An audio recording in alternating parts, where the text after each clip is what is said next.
Joey, thank you so much for doing this today, man. How you doing? I'm good, man. I would say I'm better than most in sunny California. So I think the weather's finally turned in our favor. So yeah, can't complain. Yeah, it is. This is the perfect time of year to be living on the West Coast. Not too hot, not too cold. Perfect spring weather. How did your interest in nutrition begin? Man, that's a great question.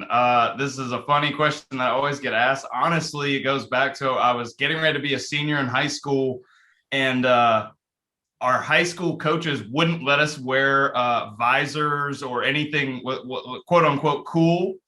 And I must have had the same coaches as you did. Same way. yeah, no doubt. And this is about the time when Under Armour really started like doing different stuff, and everybody started trying to be cool.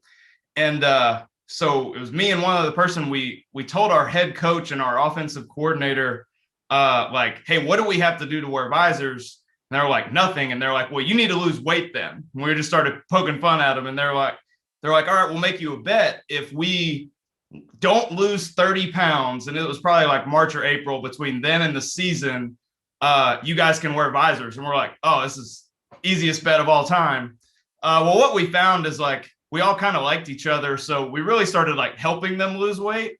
And then they ended up losing like 45 pounds a piece. And so we didn't get to wear visors, but I think just in my head, it was like, man, it was kind of cool to see somebody go through that transformation and really kind of help themselves and feel better. And so that was probably my initial exposure. Then it kind of sparked it in me to kind of do it myself, and really kind of got into just the fueling dynamic and how much better I felt, and honestly, how much better I looked. So that just kind of snowballed, and yeah, what is it, 13, 14 years later, here I am. The term good nutrition is thrown around a lot, and I think people have a relative idea of what that means. But to you, what does it mean to have good nutrition? Man, I think the bigger question is, where does nutrition fall in your overall theory of health, right? And it's, for me, it's kind of lumped into a couple buckets, and really at the top of that is your wellness, right? So, and then under that is, your mental health, your physical health, and then your nutrition and sleeping patterns and all of those things. So I do think it's a core pillar of what would call your overall well-being. But I think it's all relative, right?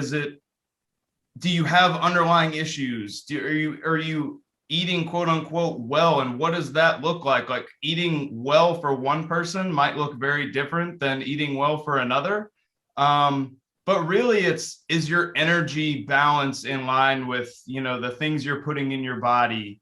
Are you listening to your body? Are you seeking medical advice to make sure that what you're putting in is what you need to be putting in? So I know that's not a very transactional answer, but yeah, I think it's listening to your body, but also listening to the medical advice that you do get from professionals. Yeah. How did your nutrition journey take you to the level of becoming the dietitian for the Los Angeles Rams? Good fortune.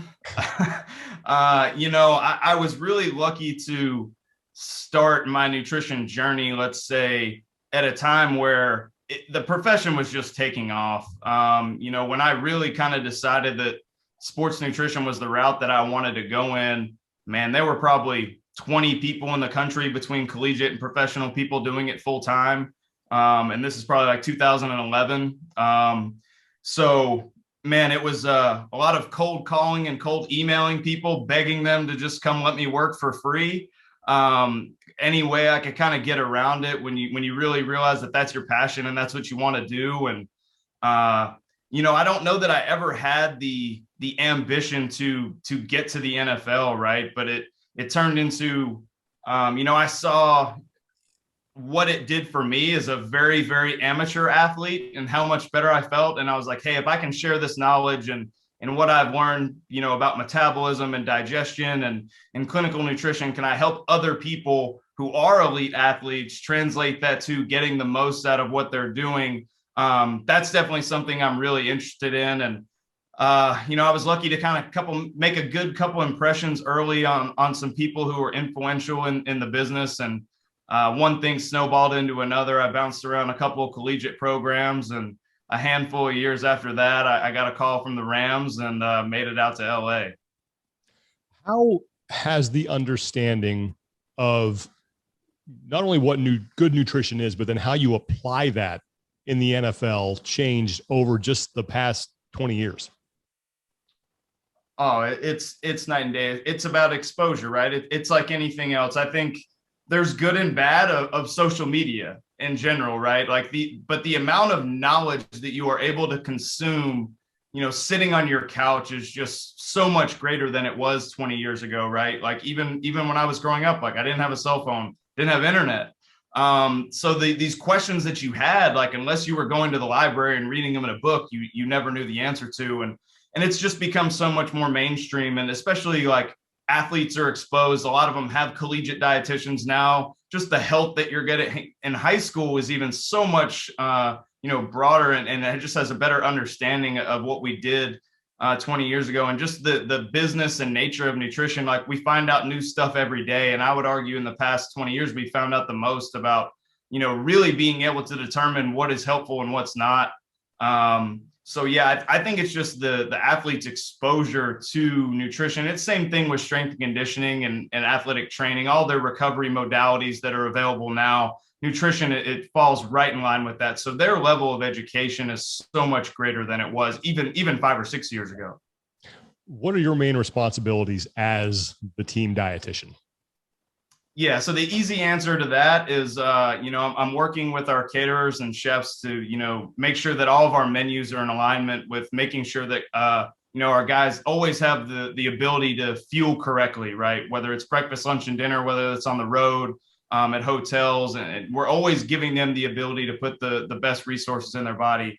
The second part of that is, from a planning standpoint, letting them know like when our peak performance times are and what things are important during those performance times. So I'm a resource for them. I think I'd be lying if I said, we have individualized meal plans for every single guy that they follow every single second of the day. Like they're human beings, just like the rest of us, right? But I think being able to provide those resources and the knowledge for them to answer the questions on the fly and realize that everybody's lives are different every day. So, maybe a guy was traveling one day or all those. So like, hey, we're making sure that we're touching on hydration and we're making sure that, glycogen stores are topped off. So we're not putting them at risk. I think that's kind of really day-to-day ins and outs. But really, I think if I had to sum it up, it's my job is I want our guys not to have to overcome an unnecessary obstacle to perform at their absolute best, right? Like if he's not adequately hydrated, it's not going to be at his best. If he's not adequately fueled, he's not going to be at his best. If he's not recovering properly after those peak performance times, he's not going to be able to perform his best tomorrow. So if I can help him not have to overcome one of those obstacles, to just let his genetics and all of his training, provide the tools that he needs to, like I've done my job. How do the nutritional needs of a high performance athlete like an NFL player differ from other professional athletes? Yeah, I think there's a couple layers to that. I mean, I think when you look at the pathways involved, like football is an anaerobic based sport, probably very similar to CrossFit, to be honest. I think where it differs, right, is that, I'll use a couple other sports of examples. Like I would, and you can kind of give me some examples from CrossFit as well, but it seemed, most of your guys are probably between, 5'7", 5'10", somewhere between 185 pounds, 200 pounds, right? Like, well, that's a undersized running back, a very undersized wide receiver, right? Like we are just dealing with massive athletes. Like even the guys that we consider small in football, right, are 6 foot, 205 pound wideouts. Like those are small guys. So, and then not to mention you have 240 pound linebackers trying to, erase them on the other side. Right. So it is just the sheer, nature in that ability to like, I wouldn't call our sport violent, but it is a very contact filled game. Right. So imagine if you're just hitting bags and you just have to absorb that force, right? Like, that's where our sport is really unique, is that we are having to absorb force being kind of brought at our athletes. So when you look at it like that, like, hey, you're raising heart rate a little bit higher each time. So And not to mention you're just doing that over and over and over again. And not to mention like the gear that these guys wear, right? Like you do have several pounds of gear that you're, so once again, like joint impact. So I think the recovery aspect of football is greater than any other sport, especially those couple days after a game. Once again, like I don't think it's due to violence. I think it's just the nature of the sport and that absorption and just the gear that it takes place to protect our athletes. And so when you look at it, it truly is, I think, those recovery aspects. Like I wouldn't say that football burns more than other sports or anything like that. Maybe some of our bigger guys, if they have, a really high, volume day, but I think it's just that recovery component and the anti-inflammatory routes that these guys can, utilize. And I think the guys who figure that out earlier in their career are the ones who end up playing a long time, like your Andrew Whitworths of the world, who are, like 58 years old and still playing left tackle and, defy logic, but it's somebody who takes care of himself really well, right? And so I think the quicker our guys figure that out, the better off they'll be. Yeah, please keep him healthy for the season. That's the goal. Big key coming up. Along those lines, how then do the nutritional needs of players vary by position? Yeah, it's a great question, right? Like, a lot of it is opportunity based. Games are sometimes like the toughest for us to figure out from a fueling perspective. And it's like, hey, we could be up 42-0, and our offensive guys are crushed, but they're crushing the other team, right? But like we just keep going up and down the field and all those different things. But something that's lost on that is like, hey, our special teams guys, right? Like that means we kicked off 6 or 7 times, and that means they just ran 80-yard sprints 6 or 7 times. When a normal game, maybe we only kick off 4 or 5 times, and that's spread out through the whole game. So it's all of those little things. But it really is, once again, I'll talk about opportunity based. Like we might have a game that's where we have a lot of big plays, or maybe you're looking at your wide receivers have a higher volume that game, but then maybe it is a lower scoring, more position game. So then your defensive guys are, getting a little bit more volume, or your running backs are getting a little bit more volume. So, and then it's matchup based, right? Like, hey, what type of defense, what type of offense is another team playing? When you play the Seahawks, right? They want to try to run the football more. So maybe our defense doesn't have as much volume, but the physical impact of that game was a little bit higher. So it's hard to say based on position, and it's probably more week to week opponent matchup opportunity. Yeah, that was actually my next question, is how then do you vary the intake of the athletes depending on where you are in the season? Yeah, I think, how we've structured that is we really work it into phases, right? And the easiest way to do that is quarters of the season. So weeks 1 through 4, 5 through 8, those types of things. And as we go, we start instituting, like, once again, more of those recovery methods from a nutrition side. Hey, we kind of have a plan from certain things we do anti-inflammatory the first 4 weeks, knowing that guys are going to feel a little bit better, are more likely to kind of be in rhythm. And it's kind of just knowing the human being and understanding, like, hey, when you get to, past your bye week, you're into week 12, week 13, those things that guys were pretty good about doing, like, it just starts to get tedious, right? Like, it's what we've all went through with Zoom. Hey, Zoom's great in like May of last year, and everyone's like, oh, I'm talking to people I never talked to. Well, at some point you're just like, man, I really don't want to get on Zoom anymore. So it's those little things, right? Like, hey, I really don't want to drink my recovery after practice for the 86th time this year on a Wednesday, Thursday, Friday as you get towards December. So it's trying to make things easy for guys and keep it fresh and keep it new, but also making sure that once guys are talking to us about how their bodies are feeling as they start to wear down a little bit, we're adding our, anti-inflammatory routes as well. How do you monitor what they take in during a season? Yeah, so we have a couple of different things that we do. We do wellness questionnaires multiple times a week. So we're really talking to guys and just really how they're feeling. We find out how much they're sleeping. We're trying to get an overall snapshot of how well they're doing. But I think that's the magic of the Rams, especially from performance staff. Like, I really do think, like, we have really smart people, but we have really good people. And I think of the relationships that our performance staff is able to build with our players, I would find it very hard to believe that there's not one person on our staff that doesn't have a great relationship with every single player. So I think that that's the good thing about the NFL is you have a manageable number of people. And when you look at our performance staff, we're about 12 deep. So really, if you think about it, like it's only 5 or 6 guys, like kind of per person, if you look at it from that perspective. So I think we're able to kind of keep a pretty good pulse on how everybody's feeling. And we use some metrics in our weight room and training room that we're kind of monitoring fatigue throughout the year. So we do have a pretty good idea if there's weeks that, hey, we need to pull them back a little bit on their on-field workload and things like that. Our performance team's top notch in that regard. You mentioned recovery, and I think that's an area where all people who do CrossFit are very interested in about how can I recover better. So from a nutrition standpoint, what types of things do you do with the players to make sure that they can recover as quickly and as effectively as possible?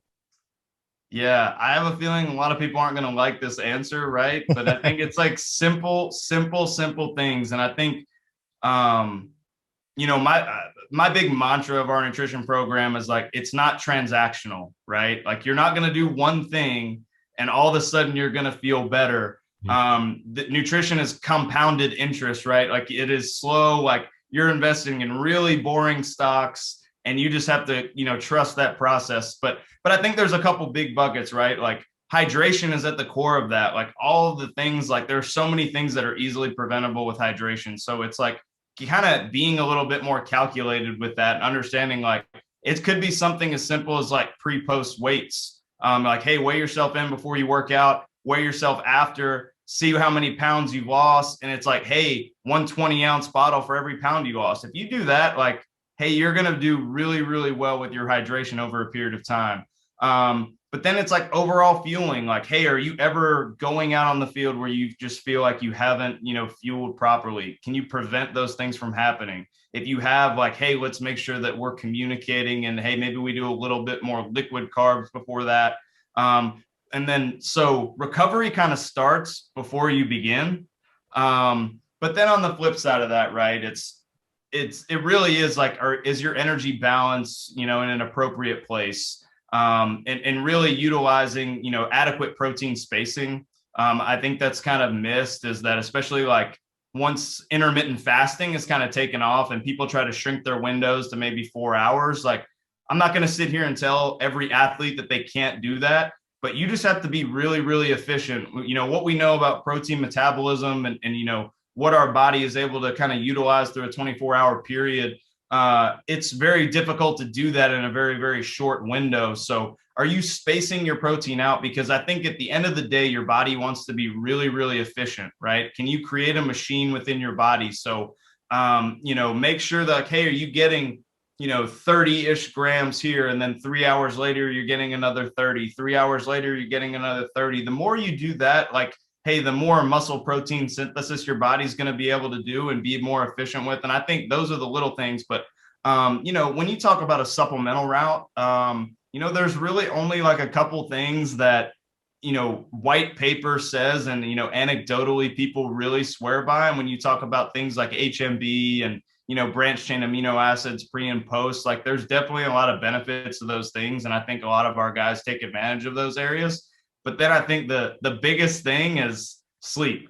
You can't replace it. It is something that has withstood the test of time. And, I think until you take sleep like serious and you look at that as part of your training, you don't realize what a tool it can be for you. The more you put your body in a routine and you try to get 7 to 9 hours of sleep every night, like you don't realize how much that really does. Like I tell guys all the time, if you hydrate right and you get good sleep, you can overcome a lot of bad stuff that you do on a weekly basis, especially our young guys.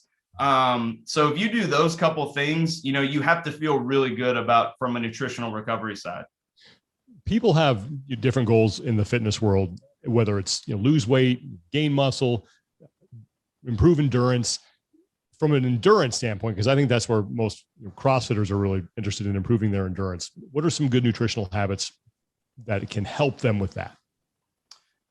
Yeah. I think when you look at from a supplemental route, like I think that's where like creatine gets a bad rap. So like, a long time ago that a lot of, poor research got published, but it's really one of the few things that we know can, and help improve endurance. And especially from a sport like CrossFit, where you are doing a lot of anaerobic with aerobic based things, when you can start regenerating that ATP a little bit more efficiently, that can make a ton of difference. But then I think it really goes back to the science of absorption and digestion, right? It's really like, hey, if you're working out at 5 or 6 a.m., the few hundred grams of carbohydrates, if you're lucky that you're able to put in before that, I don't know that that's really going to be applied to that workout, right? Like the most important part of that is what you ate before you go to bed, or kind of maybe even closer to before you go to sleep. When you look at that digestion time, like you're looking at a 5 to 6 hours or longer, depending on the quality and amount of that meal. So it's really like the science approach to it. And that's, I mean, like if we've all played, sports growing up, it's like for whatever reason, coaches put this pregame meal 4 hours before your competition and no one really knew why. Well, that's kind of why. So when it's halftime of your event, like that's when you're starting to kind of get through some of those things. And but then I think there's a big misconception about like, hey, carbohydrate, especially from a liquid form, and how much that can really help your endurance. And it's really weird. Like it's actually, if you like chug a carbohydrate based drink, it actually gets absorbed faster. People think if you just kind of sip on it, it's actually the exact opposite. Like you need to actually kind of drink it relatively quickly so it can get through your stomach and absorb it properly.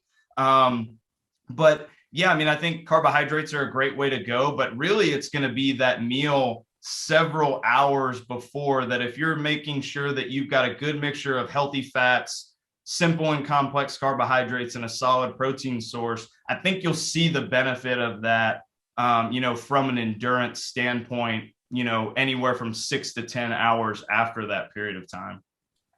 For people who are out there just saying to themselves, I just want to just improve my nutrition just to live better generally, where or how is the best way for them to start? Look inward, right? And really like it's a matter of consistency.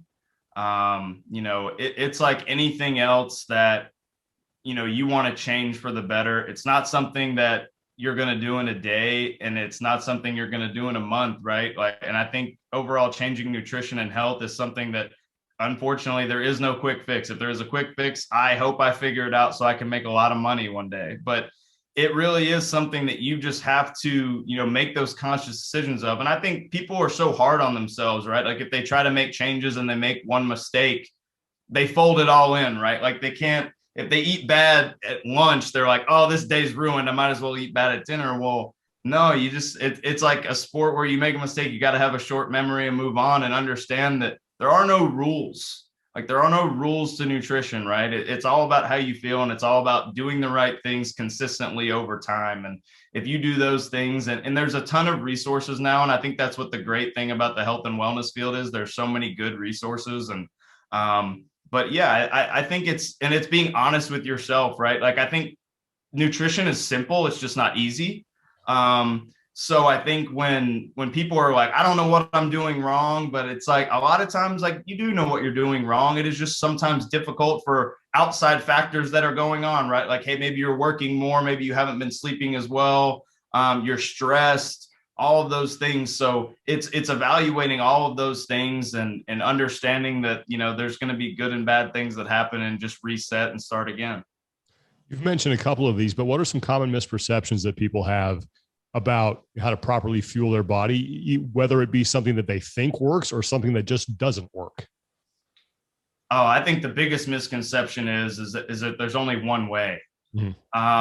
And I think that's, athletes will come to me all the time and be like, well, what do you think about this? And I'll be like, you know what? Like, I don't know. And they're like, what do you mean you don't know? And I was like, well, if I sit here and say that diet is wrong, and in 5 years science proves me wrong, then that's kind of unfair. So it really, like, and that's what the off season for us is for, right? Like, hey, we're trying to tweak things to make sure that by the time we get to training camp and we try to get the season, guys are really comfortable with their routine. And what works for one person doesn't work for another person.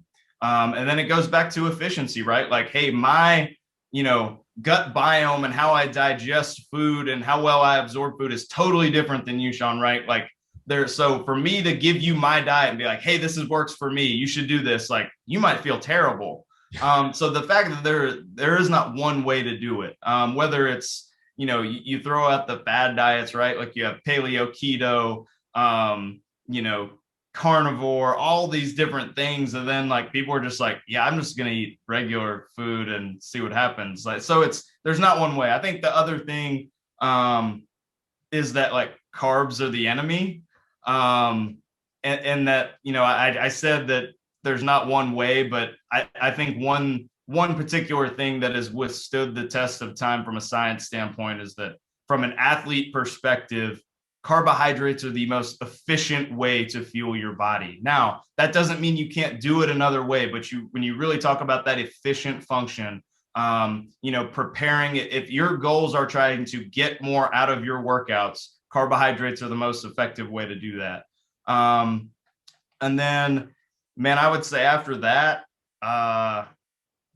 that more protein is not always better.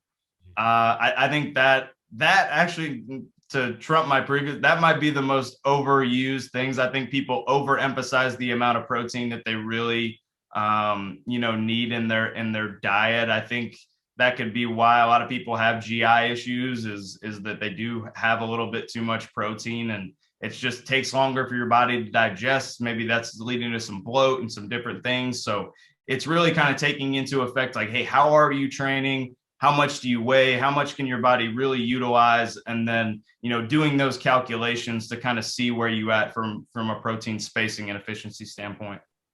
Tommy, who unfortunately couldn't be here because he had a prior engagement, wanted me to ask this. And I actually want to ask this too, but what does Aaron Donald eat other than opposing quarterbacks? I was about to say small humans.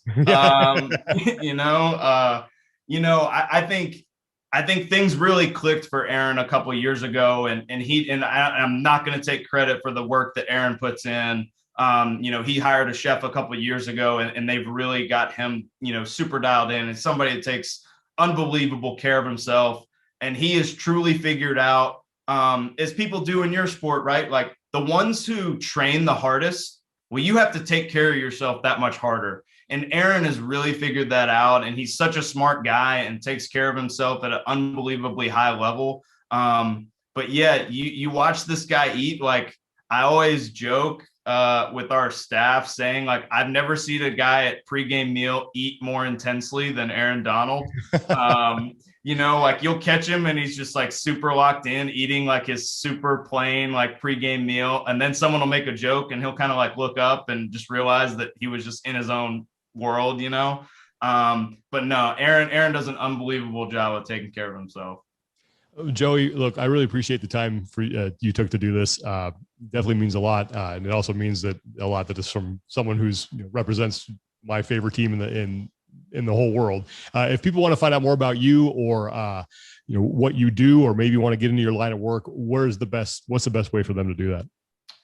Oh man, sportsrd.org is the Collegiate and Professional Sports Dietitian Association website. There's a lot of great resources there, and it kind of can lead you to all the sports dietitians who are working full time around the country.